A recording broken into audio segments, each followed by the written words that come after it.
11 de la mañana, 43 minutos. Es un gusto para mí saludar a nuestra compañera analista internacional, María Teresa Aya. Mi querida Teresita, buenos días. Alejita, muy buenos días y gracias por la invitación. No, nosotros somos los agradecidos porque sin duda alguna siempre tus intervenciones, Teresita, nos ayudan a ampliar el espectro frente a las noticias que registramos en el mundo. Y ayer, con especial asombro, registramos una llegada masiva. Es que las imágenes eran realmente impactantes. Fueron más de 50.000 personas las que llegaron a Ceuta, territorio español enclavado en el continente africano. ¿Lo dije bien? ¿Lo describí bien? Muy bien. Perfecto. Hagamos de pronto, creo que una breve recapitulación de lo que ocurrió para las personas que no están anuentes al desarrollo de esa noticia, Tere. Aquí estamos hablando de la única frontera terrestre que tiene la Unión Europea en África, que se llama Ceuta. Y es que España tiene territorios españoles enclavados, como decías, Alejita, dentro del continente europeo.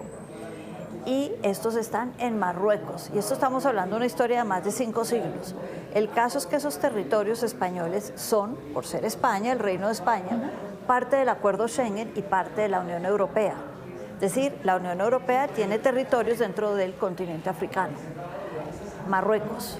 En Marruecos, en este momento, hay una crisis económica muy grande, una crisis que afecta sobre todo a los jóvenes, te cuento, Alejita, que están buscando oportunidades y decidieron, esto ya se había dado en el año 21, decidieron cruzar de forma masiva la frontera. ¿Por qué de forma masiva? Porque si la cruzan de forma masiva se la están jugando a que son pocos los efectivos que están al otro lado que los van a poder parar y frenar. Entonces los números hacen la fuerza. Y no solamente la cruzaron por tierra, tumbando vallas y eso, sino que la gran mayoría lo hizo por mar. Y acá lo importante de tener en cuenta cuando hablo de mar es que no estamos hablando de esas historias que uno oye de la balsa que llegó al Mediterráneo y se hundieron y murieron todos, o del gran nadador que nadó. La diferencia entre Gibraltar, que si bien es británico, hoy es espacio Schengen por un acuerdo hace 15 días. Entonces, entre Gibraltar y África no entró en hay el 15 kilómetros. No, precisamente lo negociaron a raíz del Brexit, entonces ahora ese es espacio Schengen. Y entre ese espacio Schengen y África hay 15 kilómetros. Uno diría, un buen nadador, mar abierto, un buen nadador se lanza y se tira si ve la oportunidad. Aquí no estamos hablando de nadar el mar abierto, no estamos hablando del barco que se hunde. La gente masivamente tratando de sobrepasar los guardias fronterizos y si no, caminan hasta la frontera, se lanzan al mar, como se metería uno al mar, y ellos lo llaman un espigón, es la palabra que uno ve en las noticias. Nosotros le decimos un rompeolas. Okay. Un rompeolas que avanza 145 metros en el mar, entonces ellos nadan bordeando ese rompeolas, le dan la vuelta y se devuelven bordeando el rompeolas para llegar a la costa y ya están en territorio Schengen. Y eso lo están haciendo masivamente. Como bien ilustran las imágenes que les estamos compartiendo a ustedes a través de nuestra señal de noticias Caracol en vivo, 50.000, alrededor de 50.000 personas llegaron ayer en esas condiciones, escalaron roca, nadaron. Miren, aquí ya había caído la noche, había llegado la noche y seguían llegando migrantes.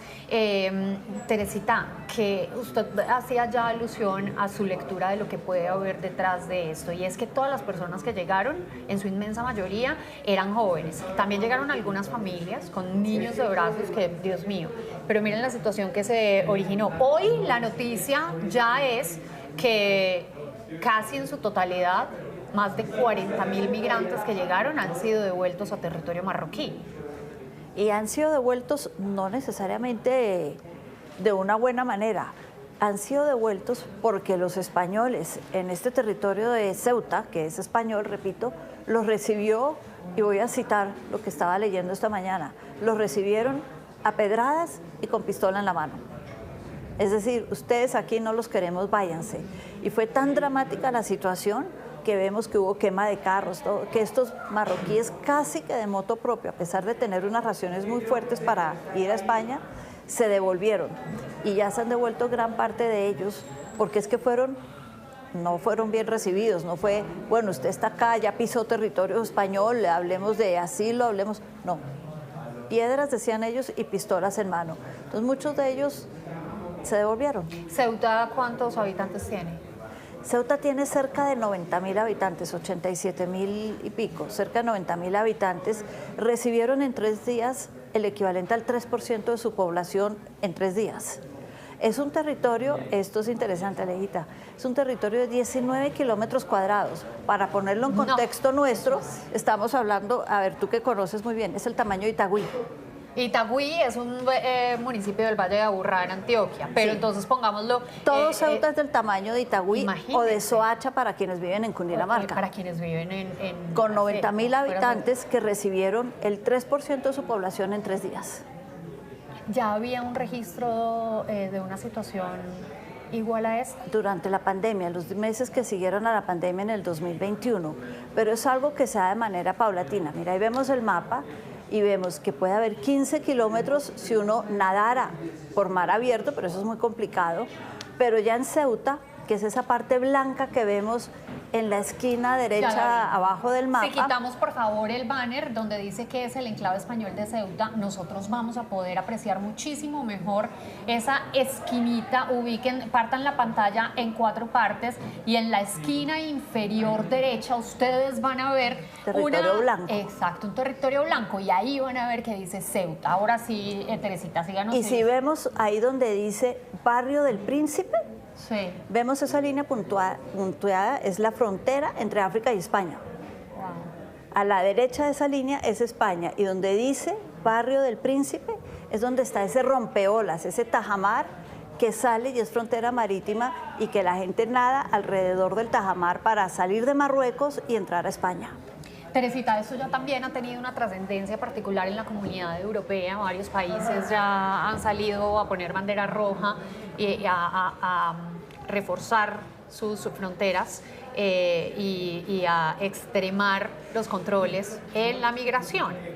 Italia es de los países más afectados por esta migración que se da de África por el Mediterráneo hacia la Unión Europea. Y ahí sí estamos hablando de lanchas, Alejita. Sí, y es claro. que Italia tiene 2 islas, que son Lampedusa.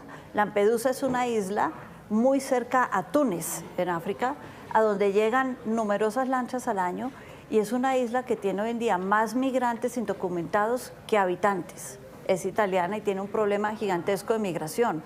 Ha sido uno de los destinos, tanto el primer destino del Papa Francisco en su momento, y ya el Papa León XIV también lo visitó para hablar del drama de la migración en Europa. Y Sicilia, que es otro lugar a donde llegan también de Túnez y de África. Estas rutas del Mediterráneo son parte de las rutas de la muerte de los migrantes, porque muere muchísima gente, cerca de 3.000 al año, en solo el Mediterráneo tratando de llegar a Europa. Italia es el mayor afectado, el principal afectado. Y ya Giorgia Meloni, viendo lo que estaba pasando en España y previendo que esta gente podría cruzar a Lampedusa o a Italia, ya estando en España, suspendió los privilegios Schengen de España temporalmente, pero eso ya es muy diciente de cómo Europa está viendo esta crisis. Expliquémosle a la gente cuáles son los privilegios Schengen, porque no todos los usuarios saben exactamente de qué constan. Muy buena pregunta. Los privilegios Schengen, Alejita, se firmaron hace casi 30 años, y quiere decir que si yo soy ciudadano de uno de los 20 países de la Unión Europea, puedo vivir, trabajar, estudiar, moverme sin ningún control fronterizo por el resto de los países. Es decir, yo puedo estar en España precisamente y simplemente irme a estudiar a Francia y me subo en un tren y me voy, y nadie me va a decir nada. Nadie me va a pedir un solo papel. Italia, al suspenderlos, está diciendo: usted va a entrar a mi país, muéstreme un pasaporte, Sí. muéstreme documentos de identidad en la frontera y dígame a qué viene.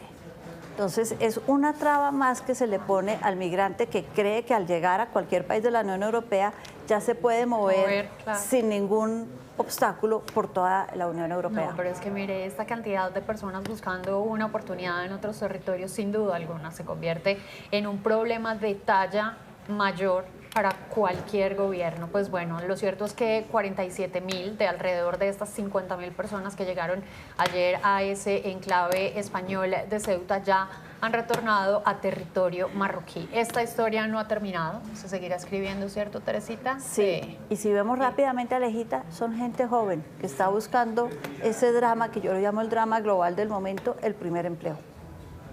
Es muy crítica la situación, pero bueno, Teresita, muchísimas gracias porque sin duda alguna nos da muchas luces acerca de este conflicto de la migración, bueno, a nivel mundial, no solamente en Europa. Muchísimas gracias, mi querida Muchas gracias, Tere. Alejita, y buen día a todos.